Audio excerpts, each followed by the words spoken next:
ಕರ್ನಾಟಕದ ಈ ಜಿಲ್ಲೆಗಳಲ್ಲಿ ಭಾರಿ ಮಳೆ, ಗಂಟೆಗೆ 60 ಕಿಲೋಮೀಟರ್ ವೇಗದಲ್ಲಿ ಬಿರುಗಾಳಿ. ಮುಂದಿನ 3 ದಿನಗಳು ಮಾತ್ರ ಮಳೆಯ ಅಬ್ಬರ ಶುರುವಾಗಲಿದೆ ಈ ಜಿಲ್ಲೆಗಳಲ್ಲಿ. ಹೌದು ಸ್ನೇಹಿತರೆ, ಅಷ್ಟಕ್ಕೂ ಯಾವ್ಯಾವ ಜಿಲ್ಲೆಗಳಲ್ಲಿ ಎಷ್ಟು ಮಳೆ ಆಗಲಿದೆ ಮತ್ತು ಯಾವ ಜಿಲ್ಲೆಗಳಿಗೆ ಹೈ ಅಲರ್ಟ್ ನೀಡಲಾಗಿದೆ ಅಂತ ತಿಳ್ಕೊಂಬರೋಣ ಬನ್ನಿ. ಅದಕ್ಕಿಂತ ಮುಂಚೆ ನೀವೇನಾದ್ರೂ ಚಾನಲ್ಗೆ ಸಬ್ಸ್ಕ್ರೈಬ್ ಮಾಡ್ಕೊಳ್ಳೋದು ಹಾಗೆ ನೋಡ್ತಿದ್ರೆ ಸಬ್ಸ್ಕ್ರೈಬ್ ಮಾಡ್ಕೊಂಡು ಬೆಲ್ ಐಕಾನ್ ಅನ್ನು ಆಲ್ ಇಟ್ಕೊಳ್ಳಿ. ಹಾಗೆ ಮರಿದೆ ವಿಡಿಯೋಗೊಂದು ಲೈಕ್ ಕೊಡೋದನ್ನ ಕೂಡ ಮರಿಬೇಡಿ.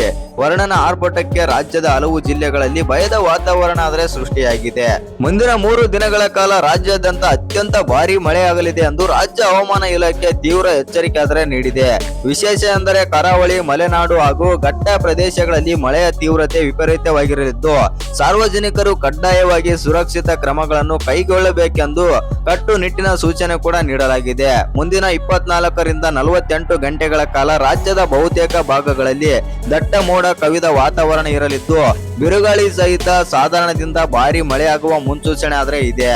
ಇನ್ನು ಹವಾಮಾನ ಇಲಾಖೆ ವರದಿಯ ಪ್ರಕಾರ ದಕ್ಷಿಣ ಕನ್ನಡ, ಉಡುಪಿ ಹಾಗೂ ಉತ್ತರ ಕನ್ನಡ ಜಿಲ್ಲೆಗಳಲ್ಲಿ ಗಂಟೆಗೆ 50ರಿಂದ 60 ಕಿಲೋಮೀಟರ್ ವೇಗದಲ್ಲಿ ಬೀಸಲಿರುವ ಬಲವಾದ ಗಾಳಿಯೊಂದಿಗೆ ಭಾರಿ ಮಳೆ ಸುರಿಯಲಿದೆ. ಸಮುದ್ರ ತೀರ ಹಾಗೂ ತಗ್ಗು ಪ್ರದೇಶಗಳಲ್ಲಿ ವಾಸಿಸುವ ಜನರಿಗೆ ಈಗಾಗಲೇ ಎಚ್ಚರಿಕೆ ರವಾನಿಸಲಾಗಿದೆ.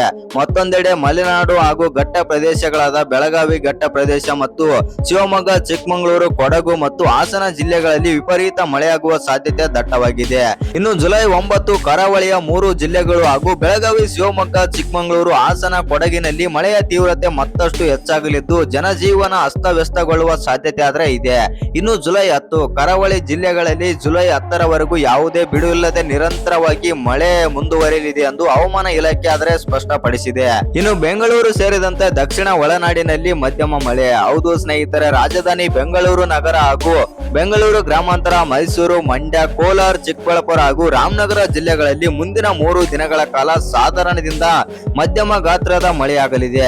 ಆದರೆ ಈ ಭಾಗಗಳಲ್ಲೂ ಗಂಟೆಗೆ 50ರಿಂದ 60 ಕಿಲೋಮೀಟರ್ ವೇಗದಲ್ಲಿ ಬಲವಾದ ಗಾಳಿ ಬೀಸಲಿದ್ದು ಹಳೆಯ ಕಟ್ಟಡಗಳು ಹಾಗೂ ಮರಗಳ ಕೆಳಗೆ ವಾಹನ ನಿಲ್ಲಿಸದಂತೆ ಸಾರ್ವಜನಿಕರಲ್ಲಿ ಮನವಿ ಕೂಡ ಮಾಡಲಾಗಿದೆ. ಇನ್ನು ಮಲೆನಾಡು ಹಾಗೂ ಕರಾವಳಿಯನ್ನು ಸಂಪರ್ಕಿಸುವ ಪ್ರಮುಖ ಘಟ್ಟ ರಸ್ತೆಗಳಲ್ಲಿ ಜುಲೈ 11ರವರೆಗೆ ಭೂಕುಸಿತ ಸಂಭವಿಸುವ ತೀವ್ರ ಆತಂಕವಿದೆ. ಹಾಗಾಗಿ ಸಾರ್ವಜನಿಕರು ತುರ್ತು ಕೆಲಸಗಳಿಲ್ಲದೆ ಘಟ್ಟ ರಸ್ತೆಗಳಲ್ಲಿ ಪ್ರಯಾಣಿಸುವುದನ್ನು 6 ದಿನಗಳ ಕಾಲ ಮುಂದೂಡುವುದು ಒಳ್ಳೆಯದು. ಸಾರ್ವಜನಿಕರು ಇದನ್ನು ಗಮನಿಸಬೇಕಾದ ವಿಚಾರ ಎಂದು ಇದೀಗ ಕರ್ನಾಟಕ ಸರ್ಕಾರ ತಿಳಿಸಿದ್ದಾರೆ.